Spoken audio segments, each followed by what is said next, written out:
Have you recently recovered from the novel coronavirus? Do you want to help persons who are severely affected by the virus?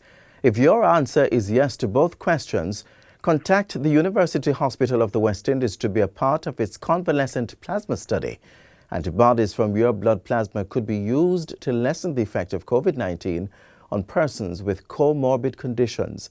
For more information, contact 876-977-2327 or email plasmasupport@uhwi.gov.jm. It's World Blood Donor Day, so today's show promises to raise your awareness on blood transfusion while dispelling the commonly held misconceptions about giving blood. Stay with us.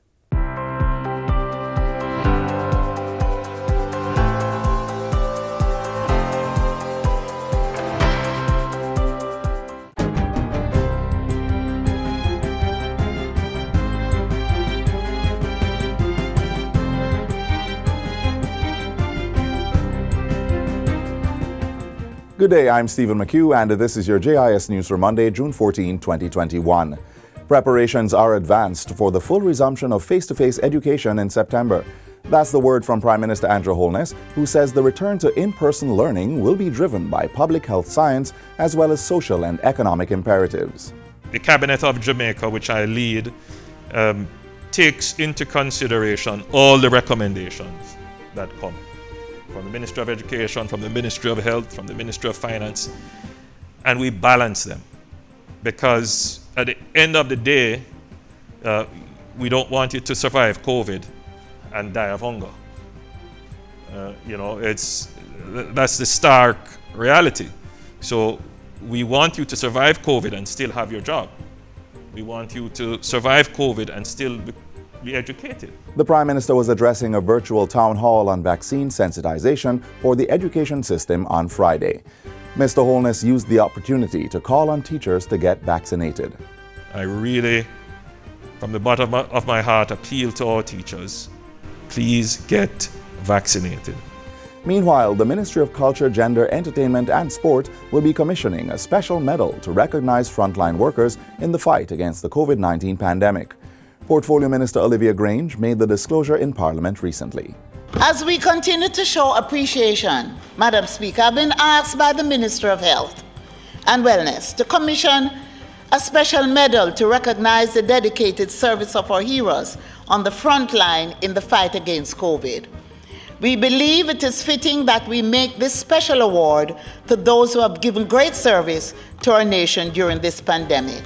We're finalizing the details for Cabinet, and in due course, the country will be advised. The minister also expressed appreciation to the many stakeholders who contributed to the success of Telethon Jamaica, Together We Stand, held last year to help provide support for frontline workers. Both houses of Parliament have now passed the Trademarks Amendment Act 2021, intended to strengthen Jamaica's intellectual property protection framework. The bill was approved in the House of Representatives on June 1 and passed in the Senate on June 11.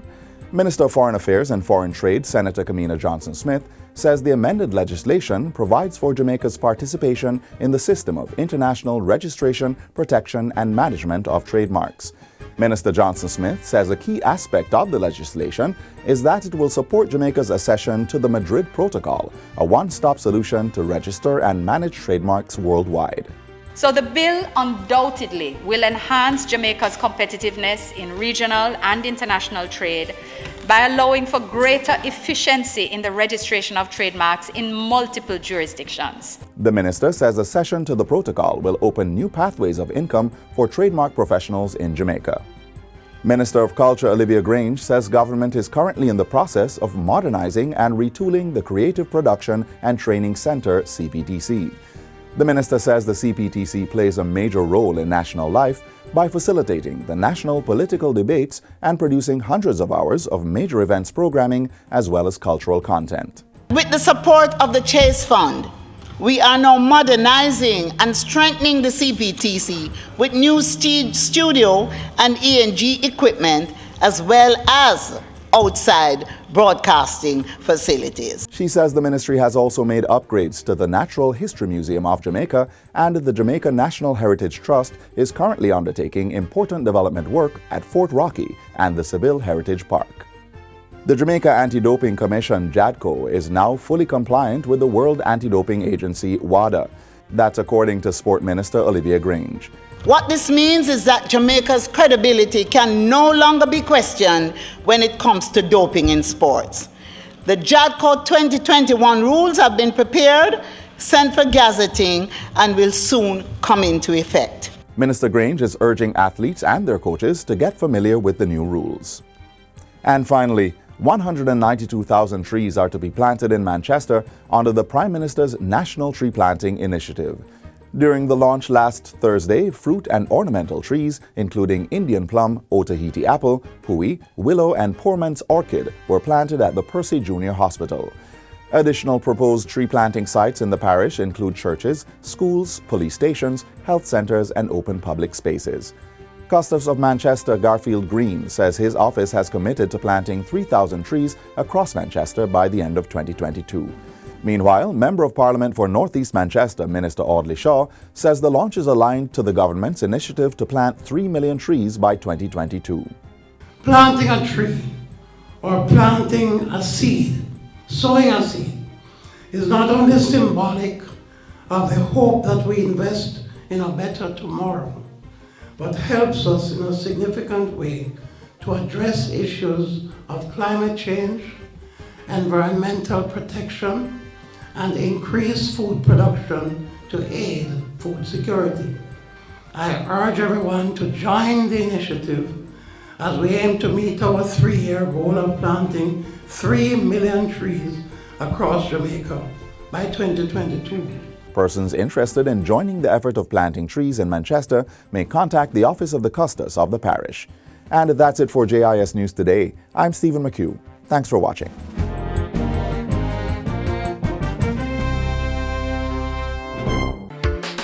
Did you know that finding out your blood type can reduce your risk of getting the wrong blood type during emergency operations or surgeries? Let you know if you're at a higher risk for certain diseases, like knowing that persons with type AB, A and B blood have higher risks for blood clots. And if you have a rare blood type, you could decide to store your blood for future use so you don't have to wait hours or days to find a match. So what are you waiting for? Find out your blood type today. It can not only help to save your life, but also the lives of others. How safe is blood transfusion? Find out in this next feature.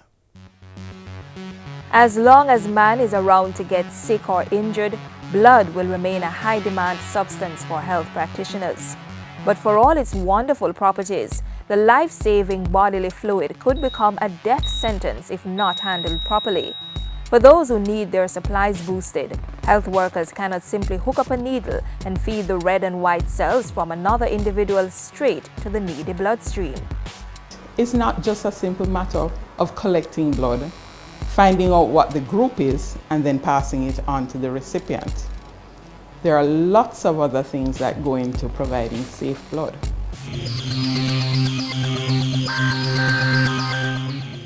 Think of blood like a home. Certain fundamental things like walls, floors, and ceilings are common to all, but the little things you put in over the years and experiences you have within those spaces make each unique to its owner. Like your home, blood can change owners, but you have to make some adjustments to have it meet the needs of the new recipient. That is what the technicians and health workers have to do before blood that is donated can be passed on to someone in need. The first step is to screen the donor to determine their medical history and suitability to donate. The screening is aimed at 1, protecting the donor, and 2, protecting the potential recipient. After that, it's a matter of sterilizing the donor's arm and proceeding to draw the blood. From there, the blood is taken to the lab, where it goes through a series of tests. Technicians look for things like blood groupings such as A, B, O, and Rh types, antibodies in the red blood cells, venereal diseases such as syphilis, HIV, the virus that causes AIDS, hepatitis B and C, which affect the liver, and HTLV, human T-cell lymphotropic virus type 1 and 2, a virus that weakens the immune system. At the island's blood bank, the National Blood Transfusion Service, tests such as these are carried out daily. For each unit of blood drawn, 2 sample tubes are also collected. These are referred to as the red and purple top. For accuracy, data on the tubes must correspond with the main bag. The purple top sample is used to screen for antibodies and blood groupings. Blood grouping is just as important as the infectious screening. This ensures compatibility for the recipients, that is, people of the same blood group receiving the same blood type. We do our ABO grouping here at the blood bank using the Diamed system. This technology is a gel system. It has microtubules, otherwise we call it as wells, and it has our anti-serum already in these wells. A drop of the donor blood is placed into each of these wells. It is incubated and put in a machine that spins the substance at a high speed. After this process, a reading is given. This is an example of a blood group. We can read it macroscopically. This is reading O negative based on the cells that are seen here. In VDRL testing, which checks for syphilis, a small amount of the serum or the white part of the blood is dropped into a tube and then incubated at 56 degrees Celsius. After 30 minutes, it is taken from the incubator, placed on a slide, mixed with an antigen, and then rotated at 180 degrees for 4 minutes. The slide is then placed under a microscope for reading. A positive sample for syphilis would show signs of lumps or flocculation. Samples from the main lab are taken over here for the human immunodeficiency virus HIV screening, as well as the human T-cell lymphotropic virus HTLV and hepatitis B and C screenings. The different reagents or chemical compound for each of these viruses are added to the blood samples and placed in this machine. The reagent will cause a color change to the sample, indicating a positive reading. Basically, it interprets this color change to a numerical value, which we can quantitate. Either if it's positive, it tells us the degree of positivity based on the numerical value, and if it's negative, we also get a numerical value, but we also have a cutoff value which can tell us whether it's negative or positive. Whole blood is never administered as part of safety measures. The whole blood is separated into components: red blood cells or packed cells, plasma, or white cells.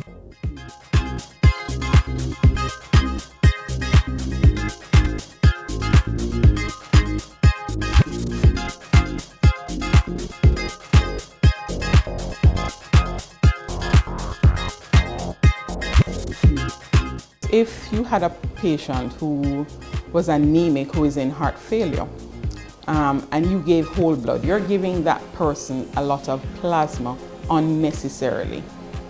They really need the packed cells component. Not only is it unnecessary, but you put them at added risk of making the heart failure worse. So it is important to give just the component that is required. And the safety procedure doesn't end there. A cross-matching process is also done to identify minor blood groups that might interfere with a successful transfusion process. But once all the tests are done to satisfaction and the separation process is completed, you can rest assured that the blood to be administered is safe.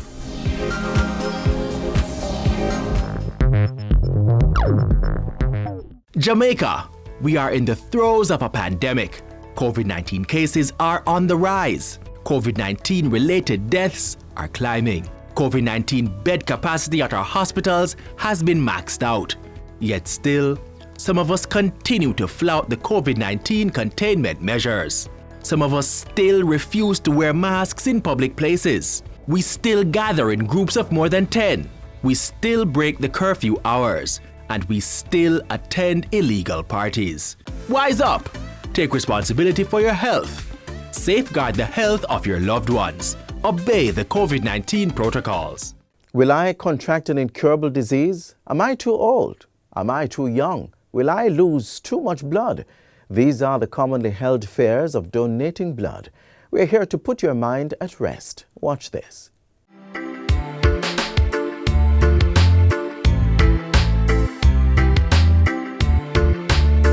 There are many fears and misconceptions about giving blood, some of which we'll be dispelling for you today. Joining me is Acting Director of the National Blood Transfusion Service, Dr. Veronica Taylor. Thanks for coming, Dr. Taylor. Okay, good morning. Good morning. Okay, Dr. Taylor, one of the first fears that we want to discuss today is the fear of needles or being too nervous to donate. Okay. First of all, donating blood allows that you can save 3 lives. So when you are coming to donate blood, you have to have that in mind. I know that there are myths or fears to donated blood because the size of the needle is like a mosquito bite. Don't be scared. That unit will be open in front of you and it's an easy way to go. Our nurses are well capable to do this procedure. You cannot be scared because when you go into donated blood, that unit of, or the bag of unit of blood will be open in front of you. So it's single use. You will feel comfortable. There is not a way, not at all, to catch any disease. Some persons also believe that they cannot donate blood because they've had other diseases such as ZV and CHIKV. This is not the case. You can also donate if you've had these diseases, right? Okay, I would like to clarify that. When you come into donated blood, you will have an interview. So in that interview, the nurse will be rigorous, asking you few questions that you will answer because it will be for the benefit of the recipient. So they will ask you few questions as if you have been in contact with person that have sick B. If that is the case, you will defer for 15 days. If you have been contacted the sick B, you will be deferred for 15 days. If you, after donating blood, started with symptoms, you will need to contact the blood transfusion service at any way that you have been donated the blood, because we will defer that blood will be discarded. So we will have a quarantine of the blood for a few days in awaiting for any symptoms that the donors could have in that period of time. And Dr. Taylor, what about those persons who believe that they will not be able to partake in any physical activity or sport after donating blood? One of our recommendations when we do the interview, if you go to the gym every day, the day that you donated the blood, will not do it, because remember that we have to remove 500 milliliters of the volume of your blood. My recommendation is increase your water intake. Taking more than 3 liters, you will be okay for the following day, be doing your gym or your sport activity. That's great. And what about those persons who believe that they will not have enough blood after giving blood, so they avoid giving blood in its entirety? What I will say, your bone marrow, removing 500 milliliters will hyperactive and will put in place in again, you need your red cell, your platelet, and your white blood cell. So nothing to worry about. Persons sometimes say that they're just too busy to donate. What do you have to say regarding, how long the process is and, the other blood drives that you have to facilitate persons who may not be able to come here directly to donate blood? Okay, that is a good question. We have the possibility to go to your workplace to allow you with a blood drive to help us to increase our number of units of blood in the blood bank. So we have different ways to allow to you to donate blood. 1, coming to the blood collection center. 2, a blood drive. 3, we use a mobile unit that go to the different places to allow person that interested to donate blood to go to that facility. The other way that you can, your day that you are resting, is a person living in Kingston and St. Andrews can go on Saturday from 9 to 3 o'clock to the National Chest Hospital. There we have a blood collection center that is open every Saturday. So that is another possibility, that the day that you are free to go and donate blood. Perfect. And what about the issue of age? Is there an age limit for donating blood? Are you ever too old or are you too young to donate? There is important to know that you can donate blood if you are between 17 and 60 years old. For the person that have been donated and regular donor, they can go up to 65. So that is important to be aware. And a very popular myth is that you cannot donate blood because you've had a tattoo. No, that I know that it is normal to have a tattoo, but we don't allow after 1 year to come and donate blood. Remember that you will use needle and you can be infected, so there is a window period that we don't want to violate, so we wait 1 year after you donated you have your tattoo in place and you can come and donate blood. Don't be scared. And finally, vegetarians think that they cannot give blood because they simply do not have enough iron. Okay, that is not true. Starting with a healthy lifestyle, we know that eating more vegetable and fruit, we are doing well. So vegetarian person don't have to be scared. We will take you through the process of what you will do when you donate in blood, and we will check your hemoglobin level, doing a test, and that will let me know if you are able to donate or not. So vegetarian is not an excuse to come and donate blood. Thank you, Dr. Taylor. Is there anything else you want to say? Yes, I want to say something that is very important. Please, it's not only National Blood Transfusion Service at 21 Slipen Road where you can come and donate blood. There are 10 blood collection centers island-wide, and I please encourage everybody to come and donate blood. We know that in the last 8 months, the increase of accidents in Jamaica have been affected. So the way that we can save that life is sometimes the need of blood. Also, I would like to encourage people to keep donating blood. Why? Because PAHO and WHO want in 2020 that our country be 100% voluntary donors. So without your support, we will not be in that target. Please come and donate blood. Thank you, Dr. Taylor. It was good having you.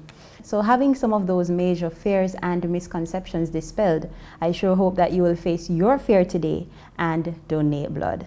All the best.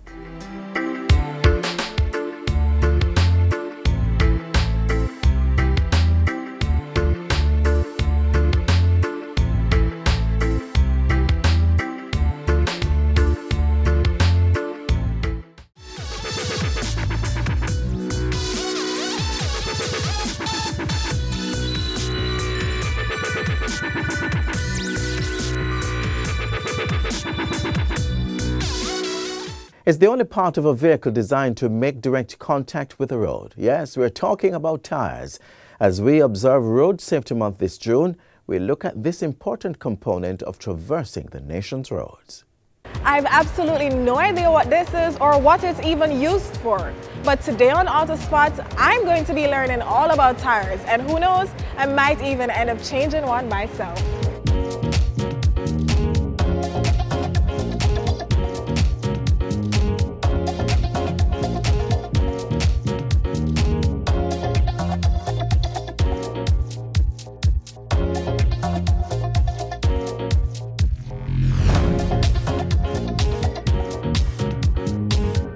A tire is a ring-shaped component that surrounds the rim, which helps to cushion the road feel and offer traction and stability of the vehicle. You have all-purpose tires, which can use in all terrain. You have wet tires. For wet tires, it's for like wet road condition. You can't use a dry tire in the wet season. You get slippage. For the tire to be completely functional, you need the rim, you need air to be inflated in the tire to get it to the correct air pressure so that it's suitable for road condition. A cold tire is when the temperature inside the tire is reduced to like normal road temperature.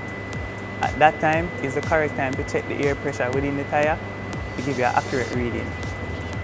For the hot tires now is when you're driving on the road for a long duration of time and the heat inside the tire builds up and increase the pressure inside the tire. Tire inflation is the pressure inside the tire, which can be in kilopascal, bars, or PSI.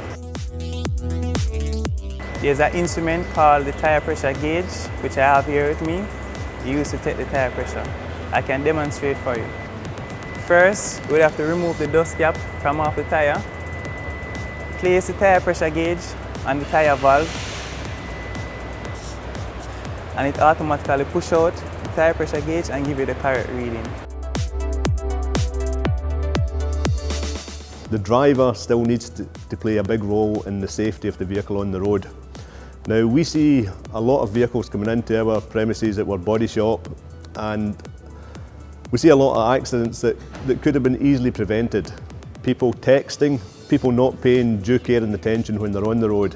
Now, Jamaica had over 370 odd deaths last year on the road. There's a big target to get it under 300 this year, and that can easily be achievable if people just pay a bit more care and attention when they're driving on the road. The tyre normally has a manufacture date on the side. From that date in which the tyre was produced, you can know when the tyre needs to be changed. Within 4 to 6 years of the manufacture date, the tyre is due for replacement. But what if I'm on the road and I have a flat tyre, what do I do? Okay, the first step is to park the vehicle in a secure location, flat surface. Pull up the emergency handbrake, ensure that the vehicle don't run back or anything. Then you gather your tools, including a jack, lug tool for the job. Alright. Here you have the lug. You're gonna place the lug tool on that, ensure that the correct lug tool is fit perfectly, and you push it down in the anti-clockwise position. Okay. And you do that for all 5 lugs. Okay, and it's usually 5 lugs? No, some vehicles carry 4, some carry 5, some carry 6. But for this application, it's 5. Okay. So what else do you do after that? After you remove the lugs, you remove the complete wheel and you have it all for yourself. Then you go for your spare and place it back on here and screw on back. You tighten back your lugs. Alright, so this is what you use to tighten it back? Yeah, this is the lug tool. So you're going in the other direction? Yeah, clockwise. Turning. And you always tighten diagonal. Right, you tighten in the clockwise direction. So which one? Clockwise. First? It can be anyone, but you have to tighten it diagonal. This, then this, and this. Yeah. Cross and cross. So the tire go on, the wheel go on even. And then let down the vehicle, and then you finally torque the lugs to make sure that they are correctly tight. Where do we usually find the spare tires? Alright, depending on the vehicle type, sometimes the spare is under the vehicle, and the back of the trunk, or inside the trunk.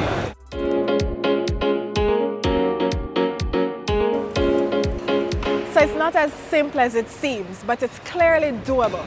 It's all in a day's work, well, at least for a newbie like me. But really it should take about 10 to 15 minutes to change. I can promise you there's so much value in learning to get the job done. I certainly feel accomplished.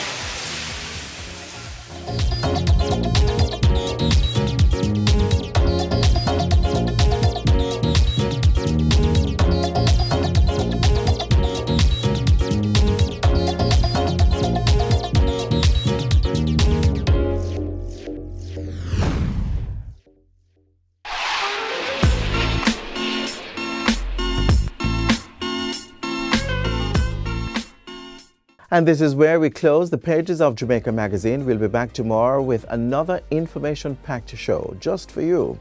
We're available at your leisure online. There's jis.gov.jm. There's YouTube, Instagram, Twitter, and Facebook. We also have a mobile app that's Android and iOS compatible. And guess what? It's free to download. You may drop us a line at jamaicamagazine@jis.gov.jm. On behalf of the entire team here at the JIS, I'm Adrian Atkinson. Thank you so much for watching, and see you tomorrow. This has been a production of the Jamaica Information Service, the voice of Jamaica.